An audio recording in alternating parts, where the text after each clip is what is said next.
Hello everyone, I am Matt, aka Chewy again. This is Nick the Goblin, and this is Charles Mini-Val again. We finally got to the fourth installment of the original Batman film franchise. By that, I mean everyone's favorite, not Batman and Robin. There is just so much to talk about in this movie. I mean, we'll just get this part out the way. Bat nipples. Alright, there's more of that in this than there was in Batman Forever. The cog pieces are much more visible than they were in Batman Forever. And as even director Joel Schumacher himself said, that this movie is just more toyetic. It's basically like one big toy commercial. I mean, everything from hammy, over the top, badly cheesy one-liners, to over the top, unbelievable action set pieces and all that stuff. Yeah, that's just that. So, start with it. Alright, clearly it was a much bigger movie than Batman Forever, which was its downfall. Alright, in terms of casting, this is the second of, and the last of the original film franchise where villain gets top billing. Is that not right? Yes. Now, you may want to talk louder than that because we're a bit more distance from the camera, and, Arnold Schwarzenegger, because he's Arnold Schwarzenegger, got ultra top billing right before George Clooney. And unlike Nicholson in Batman '89, yeah, he's in the movie a lot, he is. But he's no lead like Nicholson was. Val Kilmer chose not to return for multiple reasons. One said reason was that the bat suit was too uncomfortable. The other said reason was he couldn't get along with Joel Schumacher, because just like Val Kilmer really has a hard time getting along with everyone, because he was so egotistical like that. So they got in George Clooney, who was just at the beginning of his grade A Hollywood career. He had that same year he had did Peacemaker. A year before he did One Fine Day. A year before that, he did From Dusk Till Dawn. He was still riding it big with ER. So George Clooney was the new name. And here's the funny thing about George Clooney. Alright, I did not like his Batman performance, because he was just George Clooney in a Batman suit, basically. The only thing that worked was his facial structure, with his chin and everything. That looked good in the suit. Other than that, it was just George Clooney. Being George Clooney, he didn't show that kind of like dark, depressing thing. That both Keaton and Kilmer both showed. That even Christian Bale showed later.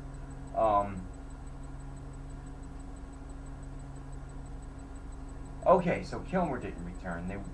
People were upset about that. Even I was when I was younger. For the reasons I already said. Thankfully, Chris O'Donnell did. In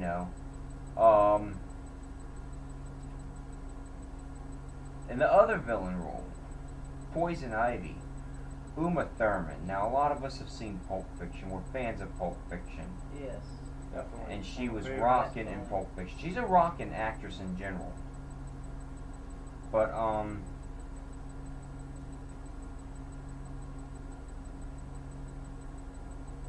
just like all the other performances, over the top. Both when she was innocent little Miss Dr. Pamela Isley, and when she was seductive Poison Ivy. I'm sorry. Tired. I might be stuttering some words. Whatever. Speaking of over-the-top villainous performances, you also have to give it to John Glover as Dr. Woodrow. Yeah. He's an over-the-top actor to begin with. I mean, we've seen Gremlins 2. That's just him. I've always admired him for that. That's why in his case it didn't look too bad. Okay, so there's an opening action scene at the Gotham Museum. So the Gotham Museum's changed a lot since the first movie. The first movie was just a few paintings here and there. And in this one, it's got big statue dinosaurs and diamonds. Pretty diamond in the museum, you know.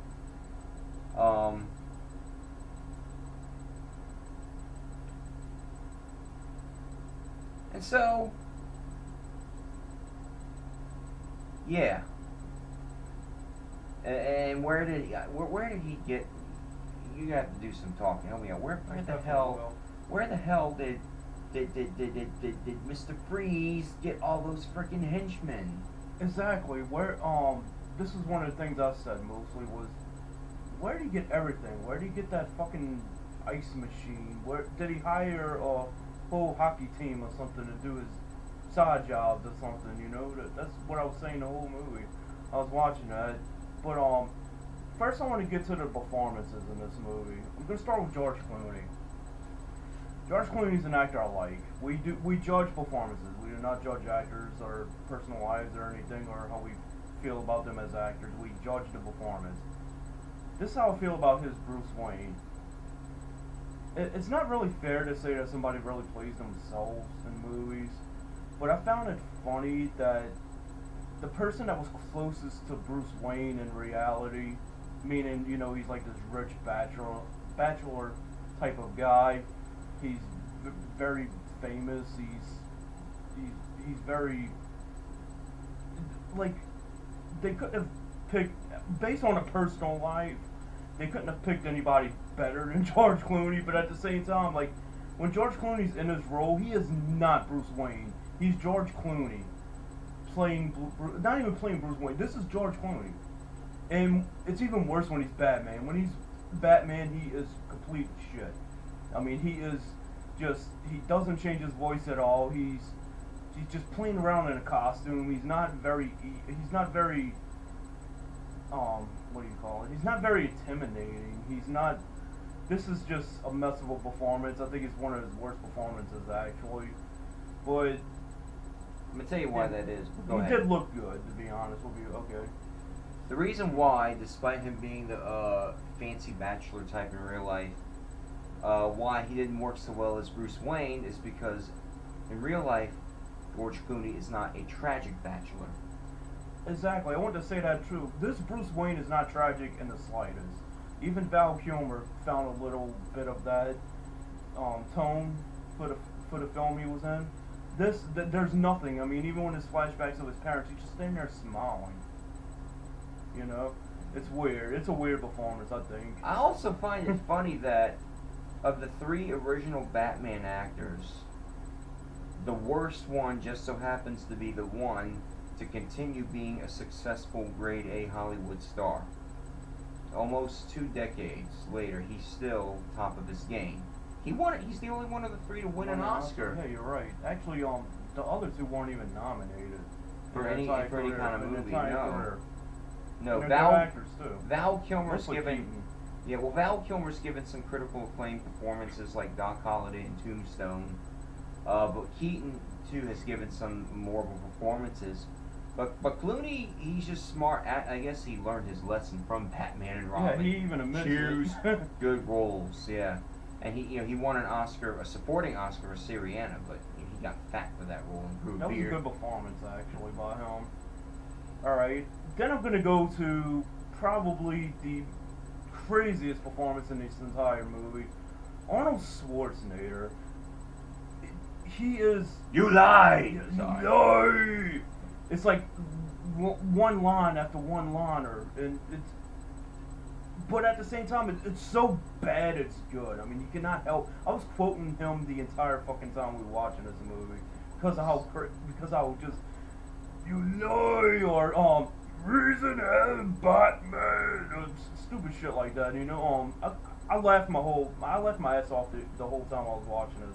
Whenever he was on the screen, Chris O'Donnell, I actually think is okay, a little, but a little bit of his character.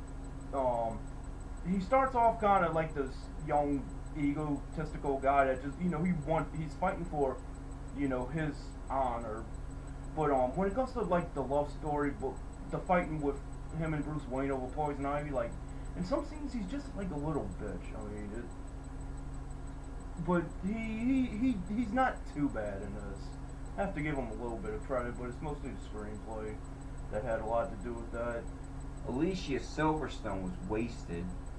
Like, what Definitely. the hell was she doing in this movie? I want to say this. I'm not going to really judge her performance on this, but too much. I'll get to that later. But the characters of Batgirl and Bane, they are a complete waste of time in this movie. They have little to nothing to do. They serve nothing for the story. They should have been written out of this movie. And I'm definitely gonna get to Uma Thurman. I love Uma Thurman, by the way, but this is her worst performance. I don't like this at all. It's not even the fact it's too over the top. It's a look at me, I'm acting type of performance. I don't like it at all. And I think her character went on way too long. I mean, after seeing her on screen so many times and all these just trying to serve like plot points, like I was thinking to myself, why don't y'all just call this movie Poison Ivy after like 30 minutes of her being on the screen? Yeah.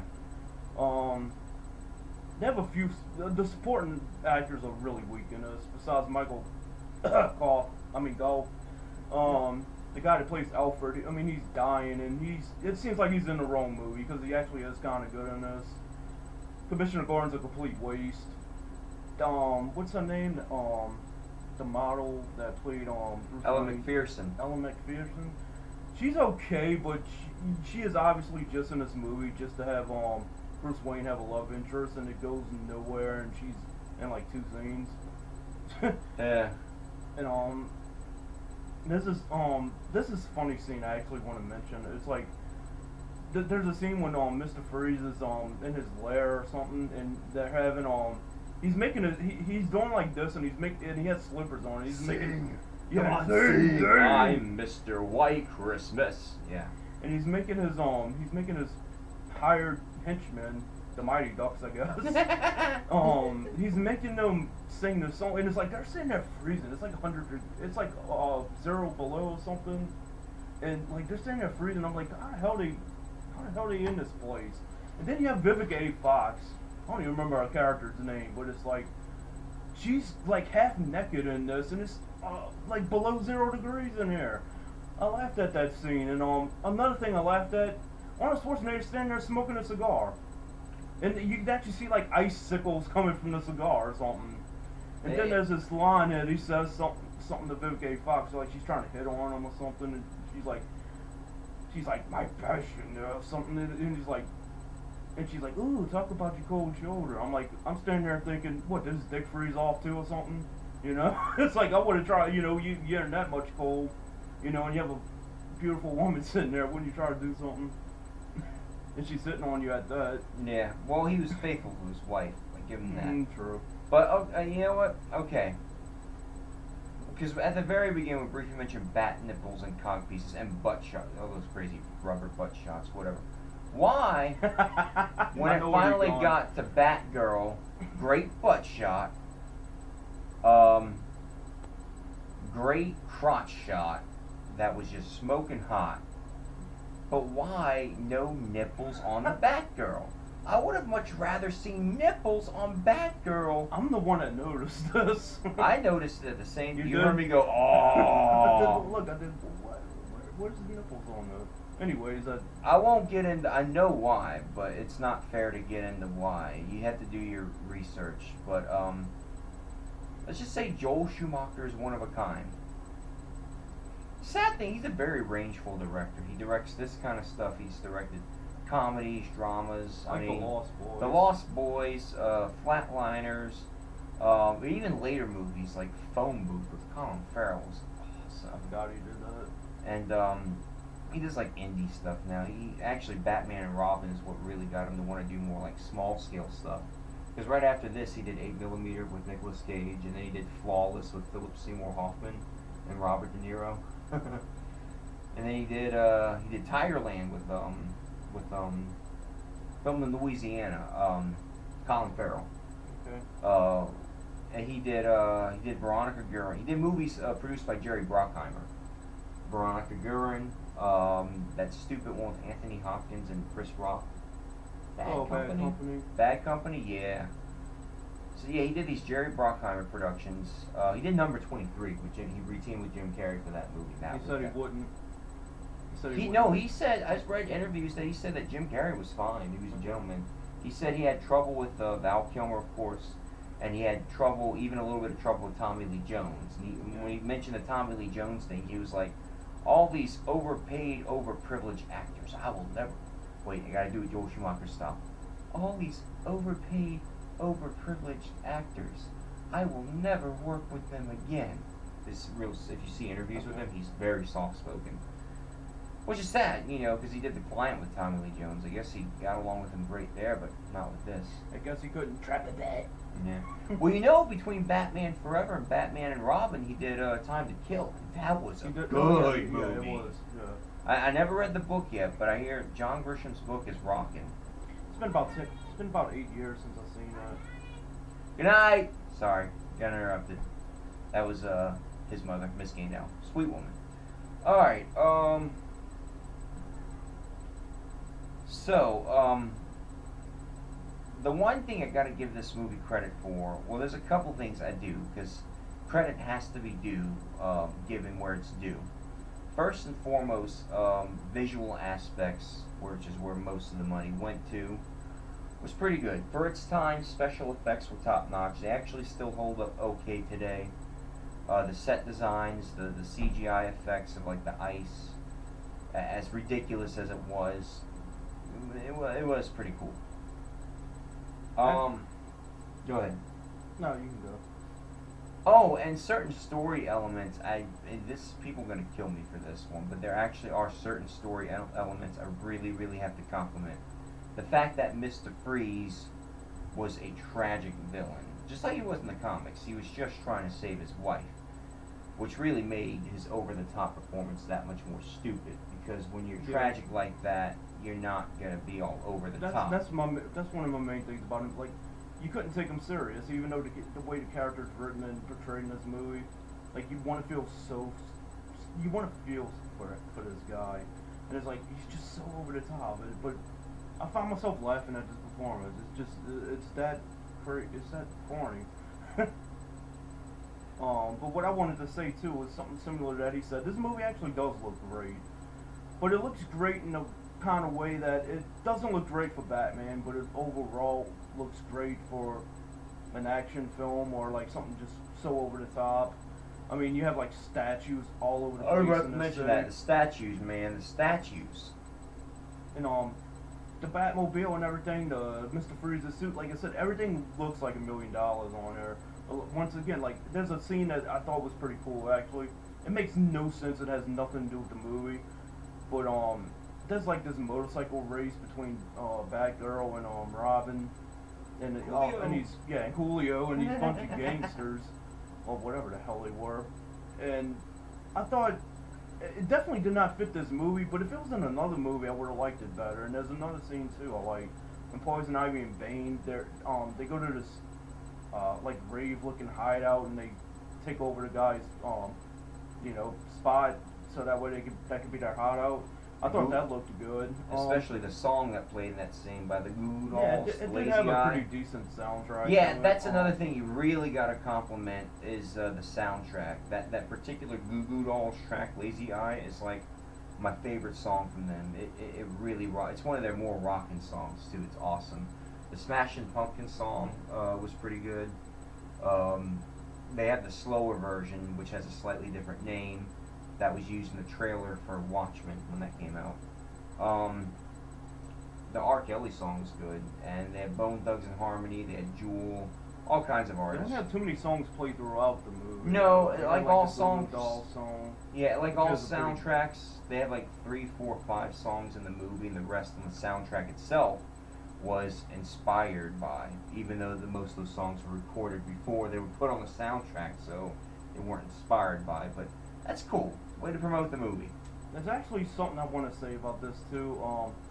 A lot of things in this movie do not add up. I mean, like Batman Forever, I think worked. I know there's a lot of haters to that, and I know I gave it 3 stars and recommended it actually, and I know people are probably gonna be like, oh, you know, probably think I'm crazy for giving it that much credit, but this this doesn't work at all on the Batman Forever level. It's too much going on. It's too many unnecessary characters. Nothing really adds up. The action sequences don't. Nothing flows together. It just looks like, all right, let's just get this big $1 million set right here, and then we'll go to the next action scene. Then we'll go to a dramatic scene that makes no sense and serves nothing to the plot of the film. Then there's another big $2 million action sequence. How the hell did Batman and Robin know they were going to fight an ice enemy to have those ice skates built into their boots? You know, you said what you're saying is actually true. I mean, the making of this movie has admitted it's, you know, Joel Schumacher takes full responsibility. Chris O'Donnell, who compliments the making of the movie, actually, I think they had a smoother time making this than Batman Forever. Probably they got along better. All the cast got along in this movie. I know it was filmed in a short time period.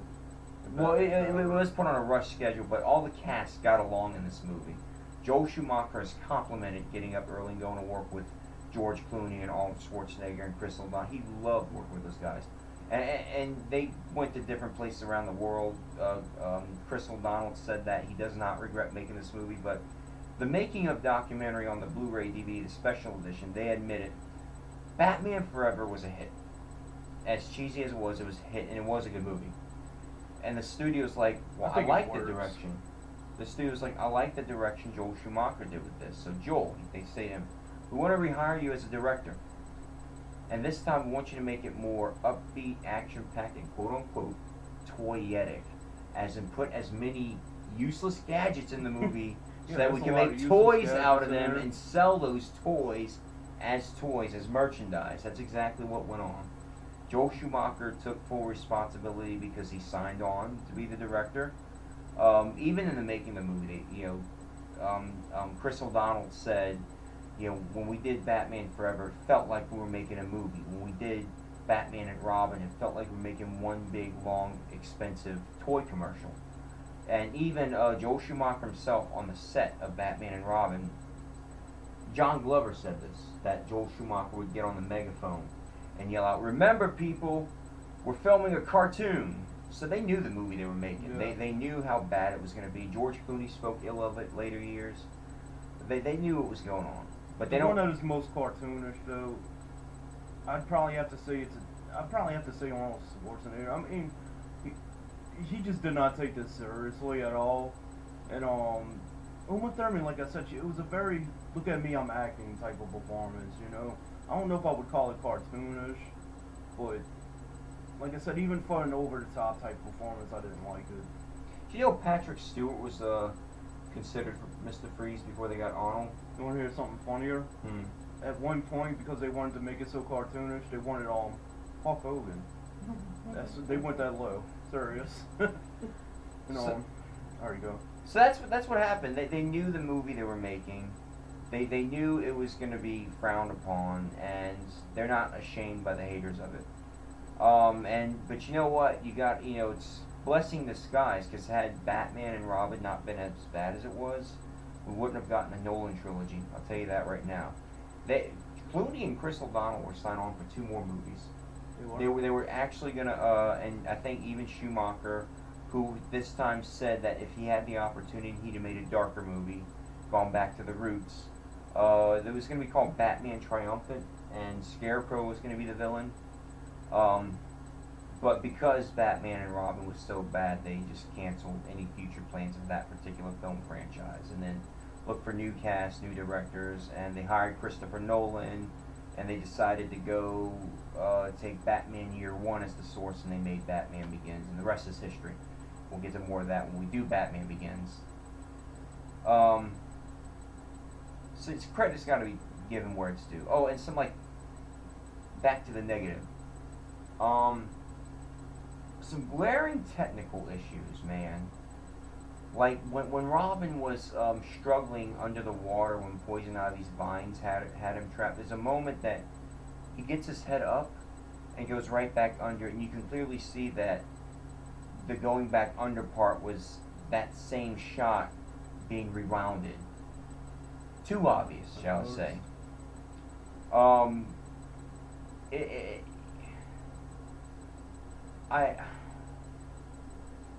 Technically, they made the movie they were supposed to make. They made the movie the studio told them what to make, but I don't know. I've covered just about. Alright, I'll say this. Who do you think gave the best and worst performance in the movie? Only because it's both not hammy and just right. The best performance has to go to Chris O'Donnell. But as for worst performance, I'm not even going to give it to George Clooney, because even though he didn't play the role properly, at least he looked serious, even though he didn't do it right. Worst performance to me is the even tie between the two villains. I'm actually, for the worst, I'm actually gonna go Arnold Schwarzenegger. He just knew this was this was beyond knowing it was crap. I mean, it's almost like he was gonna be crap anyways, no matter what script he got. So I'm gonna have to give it to him, even though he was really funny in a very bad way. The best in the film, I'm gonna go with Michael whatever the hell his name is, that plays Alfred, because it's almost as if he was trying to have a serious performance in a totally different movie. But as far as the top billing actors in this movie, I'm actually gonna give the best performance to Alicia Silverstone. See, I thought she was a bit. Well, I mean, we all have our different opinions. It's fine. She wasn't the worst. I'll tell you that. She was the least annoying, and I actually think she didn't have as much. She was a little bit, even though I criticized the character being a complete waste in this, like, she was somewhat believable. If they would have had like a spin-off to this, which I probably wouldn't have watched anyways, I could have seen her being serious at this. I'm gonna give it the slight edge to her. See, that's the thing. I actually kind of found if she was in the movie more, then you would have been annoyed by her. I just found her to be just a little bit flat. But again, she really was not in the movie that much, so that's why I don't give her the worst neither.